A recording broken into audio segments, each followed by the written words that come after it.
শুভ সন্ধ্যা। আপনাদের সাথে আছি তাওফিকা রহমান। প্রিয় দর্শক শ্রোতা, পৌষের এই সন্ধ্যায় সবাইকে আমন্ত্রণ জানাচ্ছি প্রতিদিনের শান্ত আয়োজন শুভ সন্ধ্যার আজকের আয়োজনে। আজ শুভ সন্ধ্যায় থাকছে আগামীকাল ঢাকায় এনটিভি হাইলাইটস এবং উইনিং ব্যান্ডের লিড ভোকালিস্ট চন্দন জামান আলীর সঙ্গে আলাপচারিতা। শুরুতেই আগামীকাল ঢাকায়।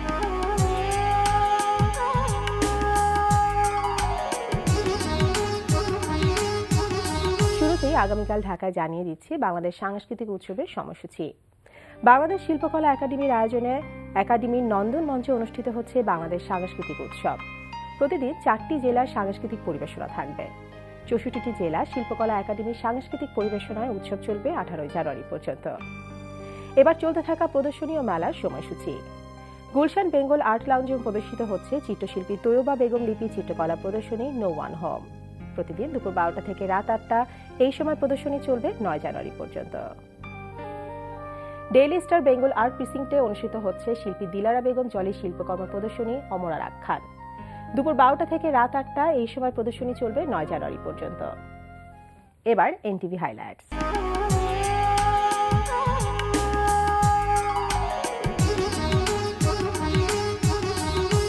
এবার জানিয়ে দিচ্ছি কি কি থাকছে এনটিভি রাতের অনুষ্ঠান মালায়। সন্ধ্যা 6টা 45 মিনিটে থাকছে হুমায়ুন ফরিদের প্রযোজনায় সঙ্গীতা অনুষ্ঠান সেই সব গান।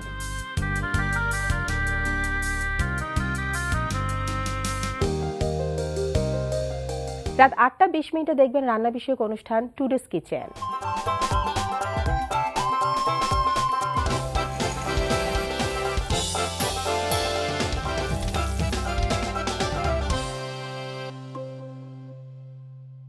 রাত 9টায় প্রচার হবে ওয়াহিদুল ইসলাম শুভ্রর প্রযোজনায় ফ্যাশন বিষয়ক অনুষ্ঠান স্টাইলস অ্যান্ড ট্রেন্ড।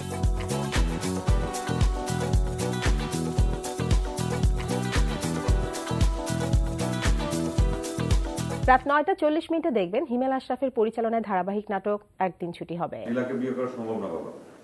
কেন না? সমস্যা কোথায়? আমি ওর পরিবারের সাথে কথা বলি।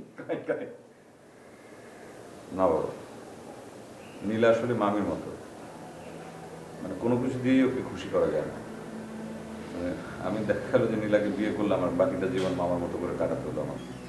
রাত 11টা 30 মিনিটে রয়েছে মাবরুর রশিদ বান্নার পরিচালনায় ধারাবাহিক নাটক হাউস 44। আপনার না ভাগ্যটা অনেক ভালো। কেন ভাগ্য ভালো হতে যাবে কেন? ভাগ্য ভালো মানে আমি এখনই ব্যাগ থেকে কলম বের করে আপনার ঘাড়ে বসিয়ে দিতাম। মানে কি আপনি আপনি কলম দিয়ে কেন আমার ঘাড়ে মারবেন? মানে কারণ আমি তো ভাবছিলাম রাস্তার কোন বখাটে ছেলে আমাকে এরকম করে টিজ করছে। রাত 12টায় থাকছে টক শো এই সময়।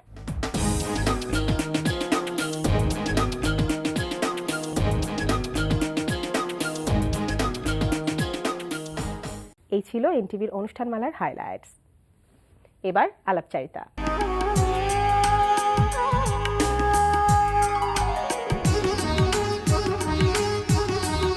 প্রিয় দর্শক, আমাদের আজকের শুভ সন্ধ্যার অতিথি বাংলাদেশের জনপ্রিয় ব্যান্ড উইনিং এর লিড ভোকালিস্ট চন্দন জামান আলী। চলুন কথা বলি তার সঙ্গে। শুভ সন্ধ্যা। শুভ সন্ধ্যা। কেমন আছেন? ভালো, আপনার ভালো? এই তো ভালো আছি। তো দীর্ঘ বছর পর আমরা আপনাকে পেয়েছি, অনেক ভালো লাগছে আমাদের। Thank you. তো যেহেতু আজকে আমরা আপনাকে পেয়েছি, আমরা গান শুনবো, কথা বলবো উইনিং নিয়ে। তো প্রথমেই আসি যে দীর্ঘ প্রতীক্ষার পর প্রায় 20 বছর পর আমরা আপনাদের কাছ থেকে একটি অ্যালবাম পাচ্ছি, যে অ্যালবামের নাম হচ্ছে বহুদূরে। তো কেমন লাগছে এতদিন পর ভক্তদের জন্য একটি অ্যালবাম করলেন প্রায় 20 বছর পর, অনুভূতি কেমন? অনুভূতি খুবই এক্সাইটেড। এতদিন পরে করছি, প্লাস অনেক অধীর আগ্রহে বসেছিল আমাদের সব ফ্যানরা, সব ফ্রেন্ডস যাদের জন্য আমরা এত বছর মিউজিক করেছি, এবং তারা আসলে আমাদেরকে সবসময় সাপোর্ট করেছে এবং তাদের একটা আশা ছিল আমরা করব। তো আসলে এটার একটা অনেক হিস্ট্রি আছে, বলতে গেলে অনেক কথাই বলা যায়। তো বটম লাইন হচ্ছে আমরা রিয়েলি এক্সাইটেড। আমাদের জাস্ট 1 তারিখে লঞ্চ হয়েছে, তো আমরা রিয়েলি এক্সাইটেড। আচ্ছা, তো এর আগেও আমরা অ্যালবামে আপনাদের যে গানগুলো দেখেছি একটু অন্যরকম, আপনাদের একটা অন্যরকম পরিচিতি আছে এই গানের মধ্যে। এবারও কি এই অ্যালবামে কি ধরনের গান থাকছে, স্পেশালিটি কি থাকছে, কটি গান থাকছে? গান থাকছে 12টি। আচ্ছা, স্পেশালিটি বলতে আমি বলবো যে আসলে স্পেশালিটি হচ্ছে আমাদের যে উইনিং এর যে ফ্লেভার, যে কারণে উইনিং এর গান মানুষ সবসময় শুনে আসছে, পছন্দ করছে। আমাদের যেসব হিট গান আছে, যেমন ধরেন দূর পাহাড়, হৃদয় জুড়ে, সোনার মেয়ে, ইচ্ছে করে, এই ধরনের গান যেগুলো আমরা সবসময় করেছি, ওই ধরনের গানই করেছি। সো যাতে আমাদের যারা ফ্যান বেসড ওরা স্যাটিসফাইড হয় যে উইনিং এর মতোই গান হয়েছে উইনিং এর। মানে আগে সেই স্বাদটা এবারও সবাই পাবে। 7টা একদমই চেষ্টা আচ্ছা। করেছি যতটুকু দেওয়ার 100% এফোর্ট ছিল। আচ্ছা, তো 20 বছর পর লম্বা একটা সময়, অনেক গ্যাপ ছিল মাঝখানে, তো পরে এতদিন পর আবার কোন ভাবনা থেকে আবার অ্যালবাম করার পরিকল্পনাটা আসলো? আসলে আমরা তো সবসময় গান কন্টিনিউ করেছি, গানের কোনো আমাদের থেমে থাকেনি। কিন্তু যেটা হয়েছে আমরা দেশ থেকে চলে গেছি জি। বিভিন্ন সময় আমরা বিভিন্ন মেম্বাররা, কিন্তু ফর সাম রিজন আমরা একই জায়গায় সবাই গিয়ে পৌঁছিয়ে গেছি। কানাডাতে আমাদের সব মেম্বাররা চলে জি। গেছে। তো যেহেতু আমরা ওখানে পৌঁছানোর পর, এটা 2000-এর পর থেকে এটা হয়েছে আর কি। তো আমরা যখন একসাথে হয়েছি তখন আমরা আবার ওখানে একসাথে আবার করা শুরু করলাম। তো একটা পর্যায়ে আমরা চিন্তা করলাম লেটস ডু এ রিইউনিয়ন। আমরা 2011-এ এসেছিলাম রিইউনিয়ন প্রোগ্রাম করতে। এটা খুবই সাকসেসফুল একটা প্রোগ্রাম হয়েছিল। তো সেখানে আমরা প্রচুর সাড়া পেয়েছি যে আমাদের একটা অ্যালবাম হওয়া উচিত।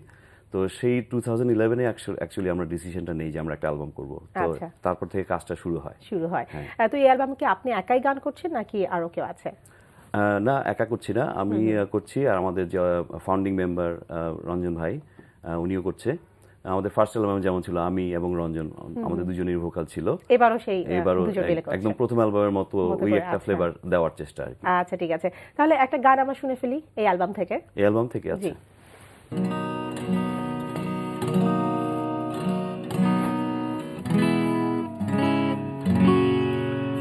এই গানটা হচ্ছে এটা সিকুয়েলের মতো। ফার্স্ট অ্যালবামে আমাদের একটা গান ছিল, খুবই হিট একটা গান, দূর পাহাড়। জি জি। সেই দূর পাহাড়ের সেকেন্ড পার্ট। আচ্ছা, দূর পাহাড় 2। আচ্ছা, শুনি আমরা। জি।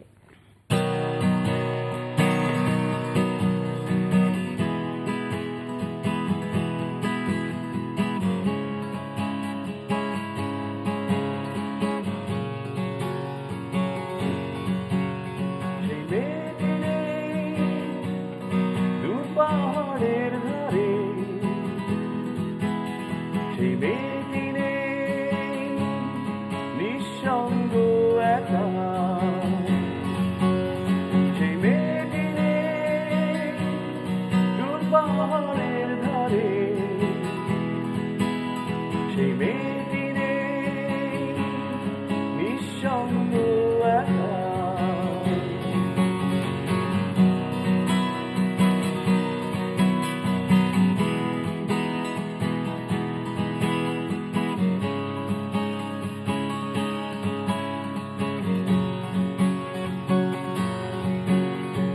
বিষণ্ণ সুরের তালে ছুটে চলেছে তার পানে,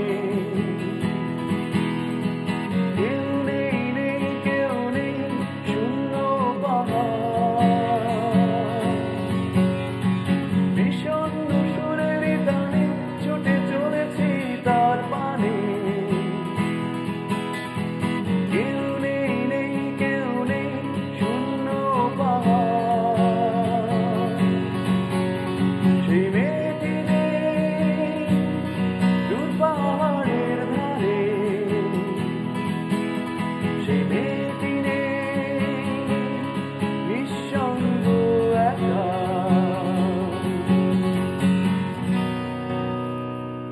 বাহ, চমৎকার। দূর পাহাড়ের মতোই অনেক সুন্দর গানটি। Thank you. তো এই যে ভক্তদের জন্য এতদিন পর অ্যালবাম বের করলেন, মাত্র লঞ্চ হয়েছে, তো এখন পর্যন্ত কিরকম সাড়া পাচ্ছেন? আসলে এখন তো সোশ্যাল মিডিয়াটা খুব পাওয়ারফুল। জি। কোনো ইনফরমেশন চলে গেলে তখন সাথে সাথে সাথে সাথে। সার্কুলেট হয়ে যায়। হ্যাঁ। তো আমাদের যারা ফ্যান তারা অলরেডি জেনে গেছে আমাদের যে অ্যালবাম লঞ্চ হয়ে গেছে। তো এবং সবাই তো ওয়েট করছিল wait কবে করছে। অ্যালবাম পাবো আমরা। হ্যাঁ, ওরা অনেক দিন থেকে ওয়েট করছিল। যেটা হয়েছে যে অলরেডি ওরা জেনেছিল যে আমাদের অ্যালবাম বের হচ্ছে। আচ্ছা। তো তখন থেকে ওয়েট করছে কবে বের হবে, হ্যাঁ, কবে বের হবে, কবে বের হবে। তো এখন বের হওয়ার নিউজটাও পেয়ে গেছে। তো এখন যেটা হয়েছে, আমাদের লঞ্চিং এর প্রোগ্রাম যদিও 1 তারিখে ছিল, কিন্তু আসলে সিডিটা এখনো মার্কেটে এখনো আসেনি। সিডি আসবে অ্যাকচুয়ালি 10 তারিখে, 10 তারিখ, জানুয়ারি 10 আচ্ছা। তারিখে করব বলেছি। প্ল্যানিংটা But ছিল, হ্যাঁ, হ্যাঁ। প্ল্যানিংটা ছিল, কিন্তু সিডিটা আমরা আসলে ডেডিকেট করেছি আমাদের অরিজিনালি আমাদের উইনিনের ফার্স্ট অ্যালবাম যে 1901-এ বেরিয়েছিল, আমাদের ব্যান্ডের ম্যানেজার ছিল সজল। আচ্ছা।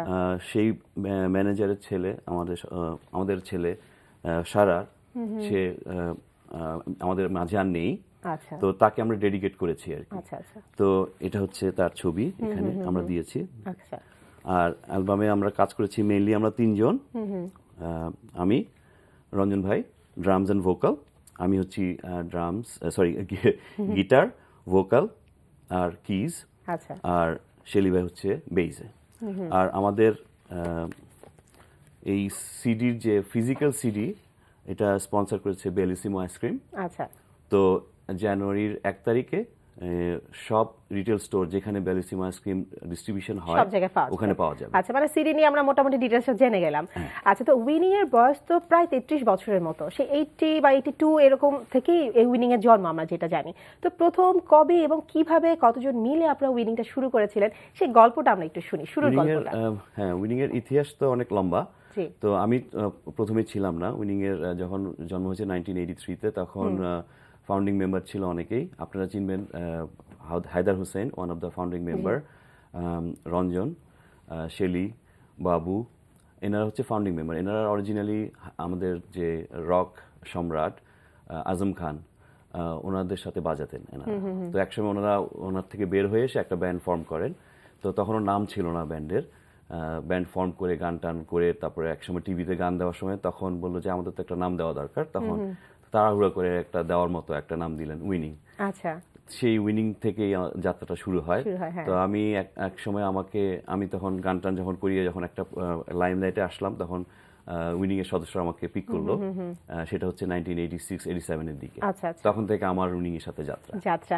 এরপরে তো আস্তে আস্তে তো উইনিং এ যে এখন পর্যন্ত উইনিং এ যাত্রা, এবং আস্তে আস্তে প্রথম অ্যালবাম আপনাদের কোনটা ছিল? 91 আমাদের ফার্স্ট অ্যালবাম।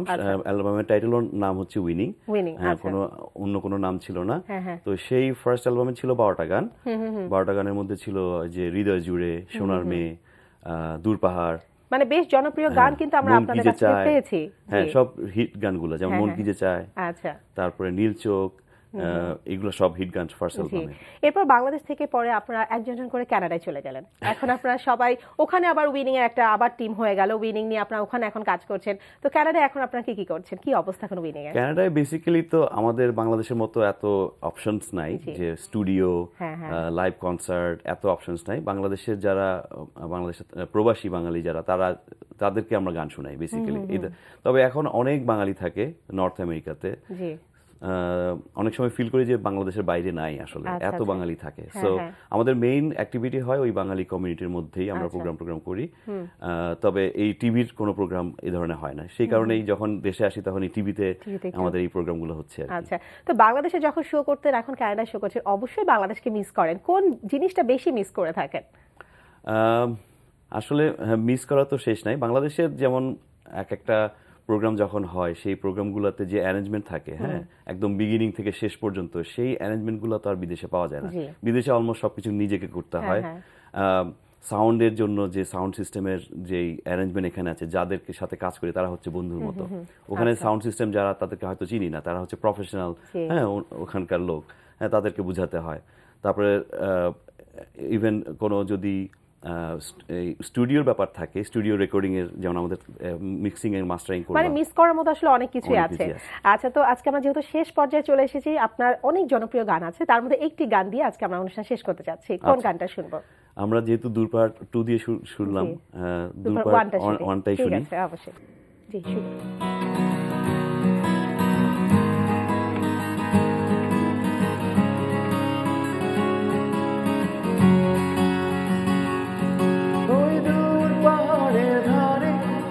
দিগন্তেরই কাছে নিঃসঙ্গ বসে টিমে গাইছে আপন সুরে, আপন সুরে, আপন সুরে।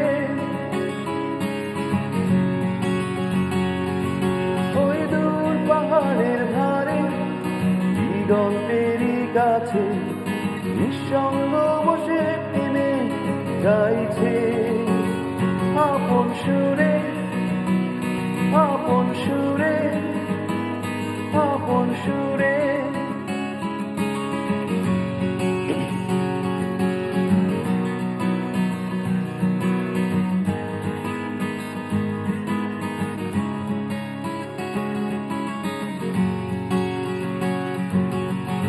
আমি সেই সুরের টানে ছুটে চলেছি তার পানে, আমি সেই সুরের টানে ছুটে চলেছি তার পানে, তার বেদনা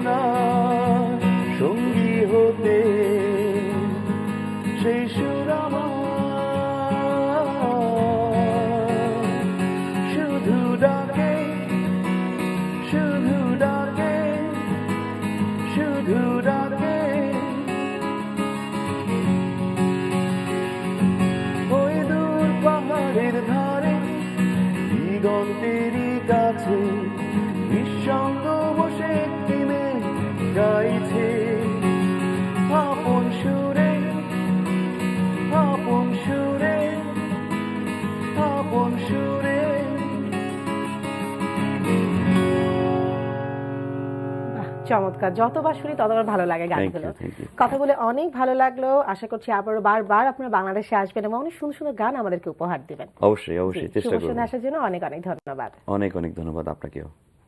প্রিয় দর্শক, কথায় কথায় আমরাও চলে এসেছি অনুষ্ঠানের শেষ প্রান্তে। আমাদের সঙ্গে যোগাযোগের ঠিকানা প্রযোজক শুভ সন্ধ্যা, এনটিভি বিএসিসি ভবন, 7 তলা, 102 কাজী নজরুল ইসলাম এভিনিউ, কারওয়ান বাজার, ঢাকা 1215। আমাদের ইমেইল অ্যাড্রেস shubhasandhya@ntvbd.com। প্রিয় দর্শক, এনটিভিতে সম্প্রচারিত সংবাদ ও অন্যান্য সকল অনুষ্ঠান দেখতে লগ ইন করুন www.ntvbd.com-এ। সবাই ভালো থাকুন, নিরাপদে থাকুন। শুভরাত্রি।